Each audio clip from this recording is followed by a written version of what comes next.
این کریزش نگه که نه اومدیم با نه تکلیف کردن اومدیم. سلام علیکم. ما گیم رستورانی براک گفتی اون سرکی کپوچینو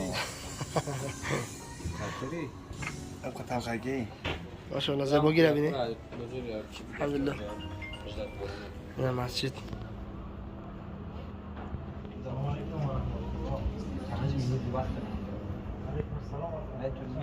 زي شو قلت انا حضرت زي بوجي خلا عجیب ماشاءالله میمونی در نوش برون یکی کافی براک منوانه الحمدلله.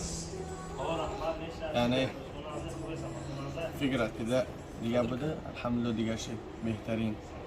یعنی بیای تاجیکستان کسی که دیر میوی امرای خدم موره در 10 سال در 5 سال بود حسید بیان الحمدلله بینیم چقدر زیبایی چقدر تغییرات افتاده چقدر خوبی ها ماشاءالله بنهایت خوب. یعنی چطوره گفتی رسام تعجب آور تعجب ماشاءالله بنهایت خوب.